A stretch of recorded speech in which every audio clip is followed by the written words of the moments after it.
Welcome to Gen Z Amigas and welcome back. I'm so excited you are joining us today.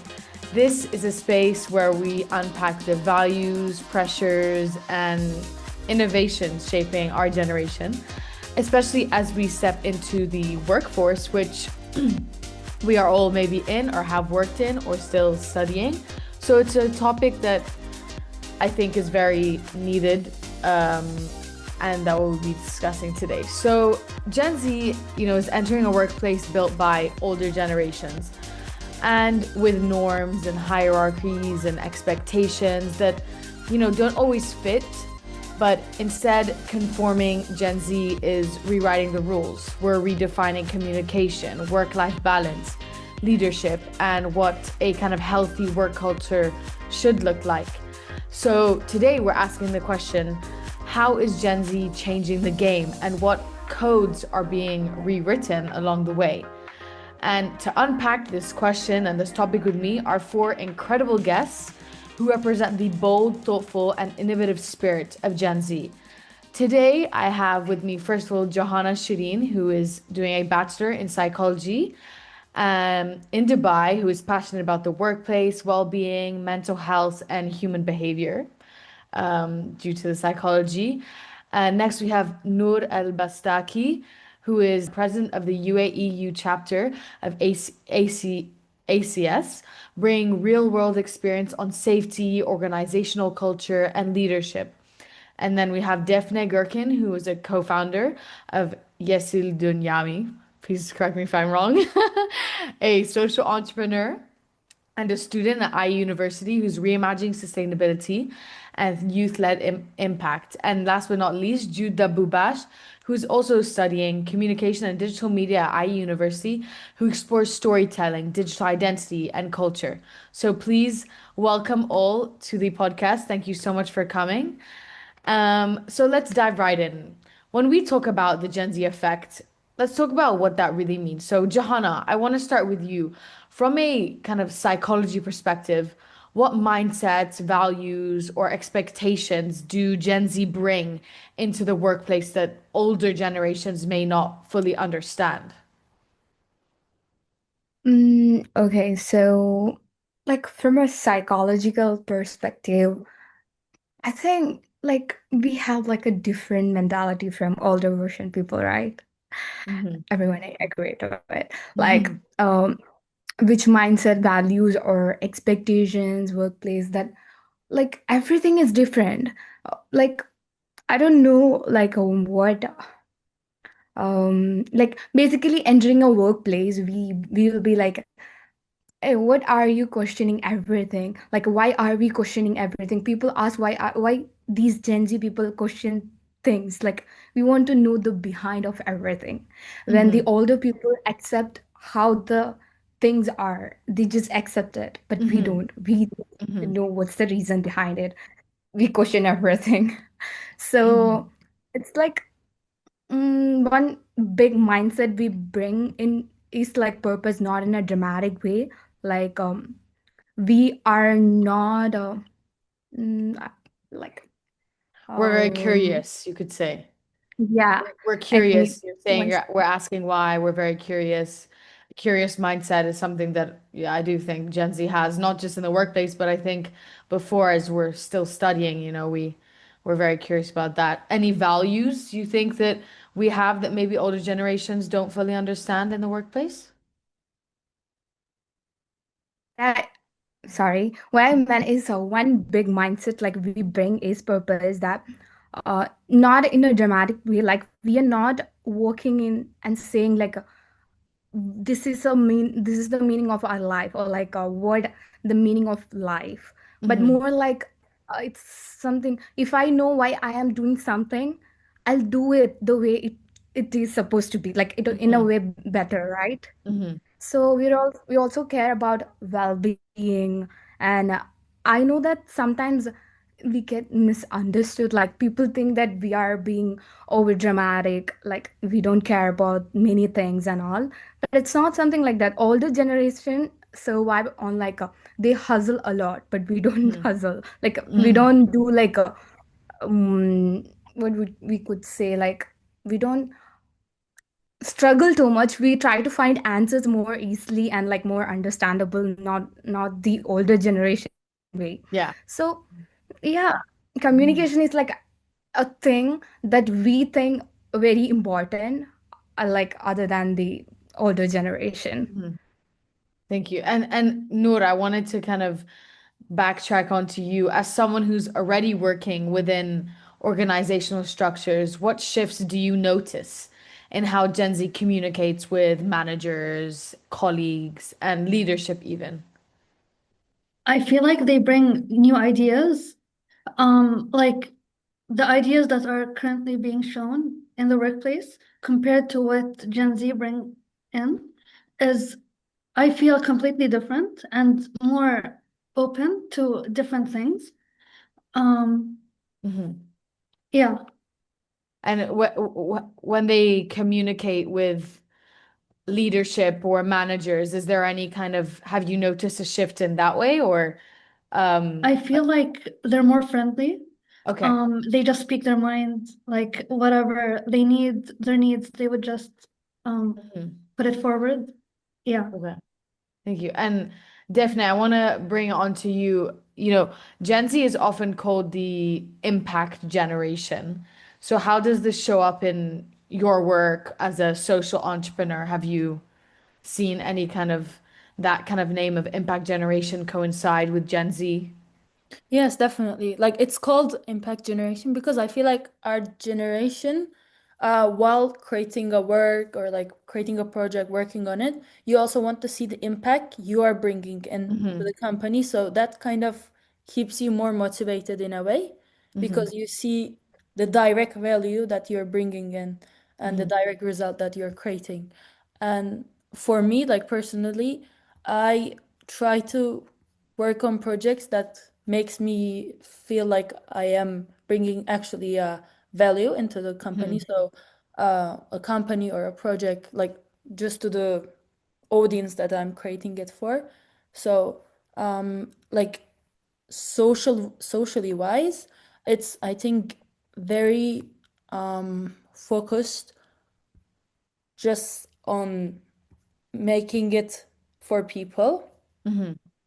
So that kind of keeps it like much more impactful because Hmm. when you focus on people, in the end, it brings the company value, but also to the community. For sure. And I think that like the kind of impact coincides with Jahana, what you were saying about how we're curious about the why, because if we are working for something, we want to know why we are working for it in order to make that impact. So I think that that coincides with what you're both saying. And Jude, I want to ask you more about, the whole digital culture and world today that we are working in. How do you think has online identity shaped Gen Z's understanding of professionalism and working in the workplace?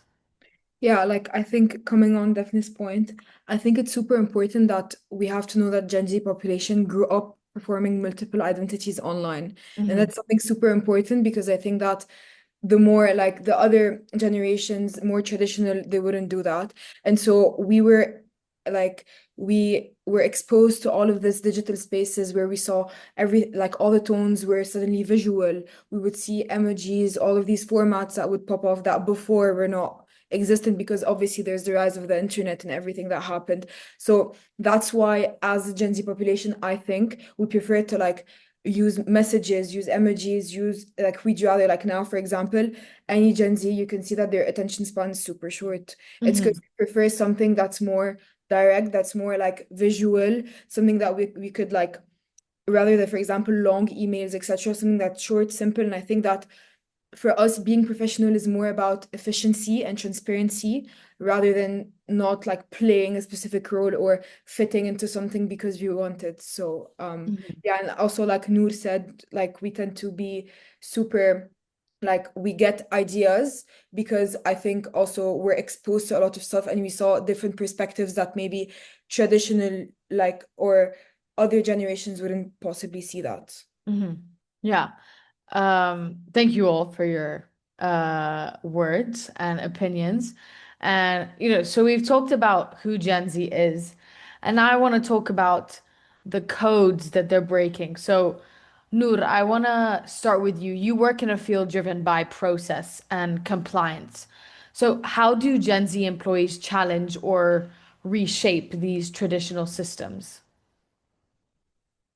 Um, so like I said before, they bring in new ideas. So also with regards to the processes, they question. Like why is this being done? Why can't we make it shorter? Why can't we add this? Why can't we remove this? Hmm. So in that regards, Gen Z is making a huge difference. Hmm. Um, in my opinion, it's a great improvement. And yeah. Hmm. I love the point you said about making a difference. I think that kind of coincides with Johanna, what you were saying about people, we care more about the well-being and the why. And I want to ask you, older workplaces often avoid conversation around well-being, you know. So Johanna, how is Gen Z normalizing these discussions, do you think? If you could I elaborate on think that. Gen Z is normalizing well-being simply by refusing to pretend we are okay when we are not. We are very Yeah. open about saying that, hey, I'm overwhelmed or I need a breather, Hmm. or instead of powering through it with a fake smile. Hmm. Whereas talking about mental health isn't dramatic. It's practical, actually. We grew up in a time where these conversations become more mainstream, so it feels natural to bring them into the workplace too, right? Hmm. And we model it in a small way, taking breaks without guilt, setting boundaries, actually using our leave days. It kind of like, it sends the message that recharging isn't a weakness, like it's maintenance, right? Hmm. So like nobody waits till their phone hits 1% yet similarly, Hmm. because we wonder why it shuts down, right? So overall, Gen Z just treat well-being as a part of working sustainability, or we are not trying to change the culture to be trendy. We are Hmm. doing it because people think clearer, collaborate better, and stay longer when they're not burned out. So Yeah. we are kind of bringing humanity back into the workplace, one honest conversation at a time, I Hmm. think. Yeah. Yeah. It's almost like, Gen Z are just being transparent and true to their Yeah. feelings. And like you said, keeping the workplace sustainable for ourselves. And so, Defne, I want to ask you, Gen Z pushes this transparency and purpose. So, how has this influenced your approach, not just as a founder of your organization, but as someone who potentially wants to work in the workplace or has worked? So, how has this influenced your approach? I think transparency is an important factor, like both in terms of like sharing, for example, in our organization, we share the metrics, how many schools we have reached out to. So like being transparent in your reach and in the impact that you're creating and putting those numbers into a tangible way so that you make your mission visible, like Hmm. not only by numbers, like not only qualitative, but also quantitative. Hmm. And also like being transparent in your mission so that while you state your mission in a like very communicative, direct way, also people get to see that and you keep yourself accountable also because since you say it like in a socially way, that kind of makes you commit even more to the mission. Yeah. Accountability, I think, is huge and necessary. And Jude, do you think digital native communication, like short communication, direct communication, visuals, clashes with traditional workplace etiquette, where traditionally they want documents, they want reports, they want long essays, they prefer things on Yeah. paper? Yeah. I wouldn't really say clash, but I would more say it's more of like a cultural thing. Hmm. Like you can't blame people that were born in a different generation to be in the For specific way, sure. or us, obviously. But I think that the Gen Z generation, their way of communication is more digital, and it's more that's how we grew up at the end. But I think that the gap between both is more of a misunderstanding. Like, for example, I don't know, like somebody from the Gen Z population can interpret a specific emoji or a short message in a specific way, but then because obviously different generations, they have different views on stuff, they decode things differently, then maybe they were interpreted differently. So I feel like this is after where a big question mark comes in. So rather like, or you can come into a consensus, or then you would have to find a way to balance both of them. But I think that yeah, it's obviously that like the clarity should come when it comes to interpreting the attitude. And obviously also like nowadays we learn to communicate in a world where, for example, like they tend to say when companies take you, they take 10 seconds to identify your CV. Or when you pitch something in university, like we always do in our project, the pitch is maximum 45 seconds. So basically they're trying to narrow this idea of presenting ourselves to companies, writing stuff, etc. Like it's very precise. So yeah, I think once teams or companies or even like the people understand the why, then the gap can definitely be more narrow. Yeah, it's almost like Gen Z are like condensing information, but in a way still projecting and presenting it where everyone can understand. So I want to do a quick round of and open the floor and ask a question. Do you all, and feel free whoever wants to speak, is Gen Z reinventing the workplace or are they repairing what was already broken? I think that it's a bit of both because I Okay. think if there's no like strong base, then they cannot start up from there. Like it's a build-up situation. But I think also like bringing new ideas and bringing new concepts and knowing how to decode stuff, obviously, like it raises awareness about a lot of things. But I think also one concept that's super important nowadays is the concept of storytelling, like everywhere, that's happening everywhere. And we can literally say that it could be the new leadership language because in the future it's going to be more about communicating, about storytelling, about visualizing stuff rather than everything being on paper. And now we're going more towards paperless, more online, etc. So I think that storytelling is how the workplace can possibly be built after all. And it's not because it's being managed in a tight way, but because once you understand the mission and then how you place it, then I think that's how it's supposed to be. I can add to Jude, like also Sure. storytelling and storytelling your purpose, because I feel like nowadays companies are more focusing on purpose, like emphasizing and like communicating that purpose through visuals and their mission. So I would say also like we are not as a generation like reinventing necessarily, but we are like shifting the focus towards like more purpose because now there are of course a lot of tasks in daily life corporations. I mean, Noor would know like firsthand probably. And for each task, people are focusing on like, oh, how does it link to the mission? Like, how does it link to the end result so that you focus on and prioritize those tasks that are linked to the mission.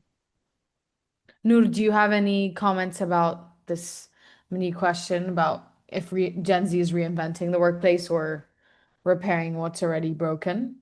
I mean, I agree with everything that was just said. Yeah, I just wanted to add, like, what was done before worked for a really long time, and it still works. Gen Z are just like, you could say, an addition, a for positive sure. addition to what is there. Yeah. Mm-hmm. Mm-hmm. Okay. I like how I also kind of thought of it like that in terms of, I mean, corporations all over the world have become very successful by using their traditional and their own ways. So Gen Z coming into the workplace, like you said, is a addition and a positive one for the future, I think, as well. So moving on to the future, um, with all this disruption, it begs the question, what does the future look like? The future of the workplace look like with Gen Z becoming the new CEOs and managers and leaders of the workforce. So, Jahana, we've talked a lot about well-being and psychology with you, and I think it brings a very different perspective. So, given everything that we have discussed, what does a psychologically safe workplace look like to Gen Z in your eyes? Okay, so in my eyes, for Gen Z, a psychologically safe workplace is basically a place where you don't feel like you have to switch into a corporate robot or something. Like the second you walk in, you don't have to feel that pressure. Mm-hmm. And it should feel like it's a space where you can ask questions, give ideas, or even admit you are overwhelmed without feeling like you're going to be judged or labeled as unprofessional, maybe. So safety for us is really tied to trust. For at least for me, it's like, safety is something that I'm very like linking both together. Mm-hmm. So we want to know, what if we make a mistake? It's like a learning more, like it's a learning moment, a Mm-hmm. public trial, and that if we speak up, whether it's a concern or an idea or even a boundary, we are actually listened to it. Like we should feel like we are a part of it, not like we are being judged, or like we are like superior to these people. So it's also like leaders being approachable. Like you don't need an appointment, a PowerPoint, and like a signature to have a conversation. Like we should have a friendly environment Mm-hmm. in those workplaces. Mm-hmm. And honestly, it's about being able to show up yourself, right? Not the filtered version of yourself, but the real you. Mm-hmm. And like still respected, supported by the teams, by the management, everyone. And when that happens, people stop performing being okay and actually start performing their work. So for Gen Z, psychological safety isn't about making things soft, it's about making things human. Mm-hmm. And when workplace gets that right, everyone, not just Gen Z, thrives. Mm-hmm. Like everyone will be happy, right? Yeah. Yeah, maybe Gen Z's biggest contribution is redefining Yeah. what openness and a safe and healthy workplace looks like, you could say. So, Mhm. Noor, I wanted to ask you, what systems or leadership styles support Gen Z best, or reflect on Gen Z the most in terms of they are most open with those kind of styles? What suits them best in your experience?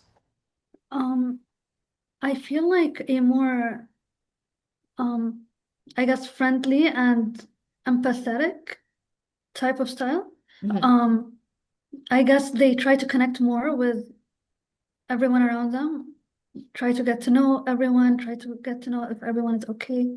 Um, yeah, I feel like that's what suits best right now, Hmm. at least from what I have noticed. Yeah, and definitely. So, how do we design workplaces where purpose and performance can coexist sustainably? Like mention how Jahana said, to keep it sustainable. That's kind of the main goal. So, how do you Mhm. think that performance can coexist with sustainably? I think, I mean, as long as, oh, sorry, you can, Oh, go sorry. ahead, Noor, and then yeah, go definitely speak ahead. after. I mean, as long as you can, I guess, have a work-life balance, kind of. Yeah. So you do your work, and at the same time, you care about, like your well-being, your emotions, everything is intact. Um, I guess everything is gonna like you're gonna do well in the workplace, basically. And definitely, would you like to add? I agree Yeah. with Noor. Like having a balance between the personal life and the work life is important. So maybe like the senior levels could ask while assigning like tasks, both like in terms of business goals but also personal goals. So that's kind of like you have a personal purpose and that you're kept accountable for both kind of tasks. So like they check upon you, of course, like how are you doing in your business tasks, but also in your personal life. So that keeps also connects to Jahana's point about the well-being, because in the end, when you balance, you are less stressful, you feel like you're more motivated because you're also developing yourself as well as the business. Hmm. Hmm. It's like it's not about rebellion or Gen Z going against the norm. It's just kind of, realignment, Exactly. working in that way where you are balancing your life and aligning it to sustainably, like we said. I need to write down a vocab list of everything after. And Jude, I wanted to bring back the digital side of it all. And, there's this online approach to it and working from home, and this kind of digital natives and all these new online working individuals. And so I wanted to ask you, what does this whole culture play in shaping the future of work culture? Yeah, like I think I already answered the question a bit when I was talking about Yeah, storytelling yeah. before. But I think, yeah, mostly like it's just that basically, other than storytelling, Gen Zs at the end are shaped by narratives that weren't there. Like Hmm. when COVID happened, I think that sparked everything, like after COVID-19. So I think that the workspace is like for us is like now you have TikTok, you have micro influencers that wasn't even before that. You have like behind the scenes of the content that they show, etc. But I think also what Daphne mentioned was transparency.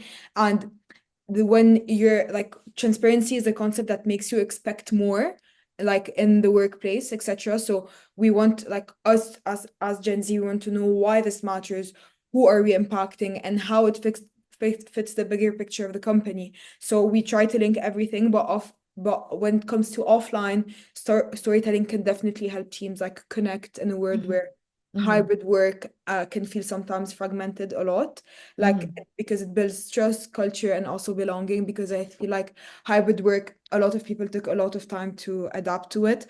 But I think if you look at the bigger picture, you could see that the Gen Z population was way more at ease with it, I would say, because Hmm. it's something that we already practice, something we know how to use, it's something how we know how to navigate, etc. So for Yeah. me, obviously, like I said, storytelling is how it's going to build the workspace after all, but it's also how we understand the overall mission. So yeah. Hmm. Thank you.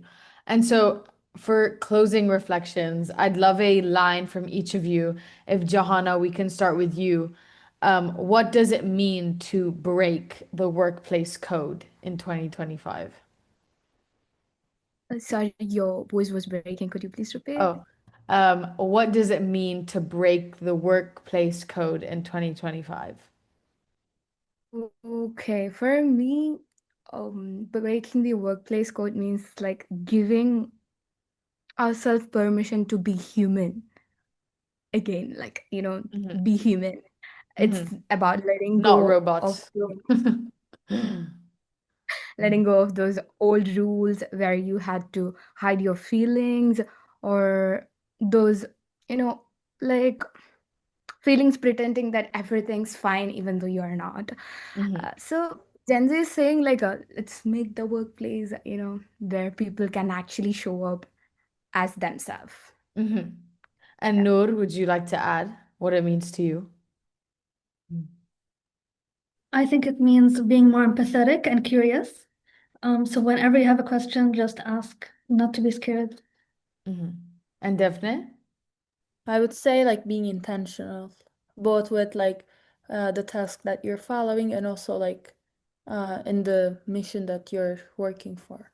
For sure. And Jude, anything to add? Yeah, I'll just say no, I'll add to Daphne's point. I'll just say it's about more like dropping the performance and building cultures where you would have the possibility to communicate, to feel honest, but also human, like they mentioned before, and align with who you really are. Because I think that when you know yourself and like for example, you have a task, then obviously that's gonna make you advance way more to your objective, like if you have confidence in Hmm. you.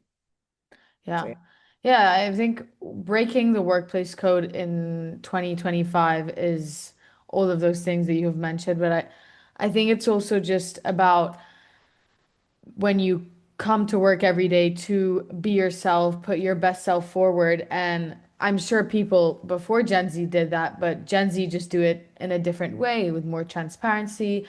And it's just a new way of working. That doesn't mean they work less. That doesn't mean we produce less quality work. It just means it's different, and different, I think, doesn't is not a bad thing. So Gen Z isn't breaking the workplace, they're rebuilding it, not for visibility, but for value, not for disruption, but for dignity, you could say. So I want to say thank you, Jahana, Noor, Defne, and Jude, for sharing your amazing insights, opinions, experiences, and helping us understand how the future of work is being rewritten from the inside out. So thank you and goodbye.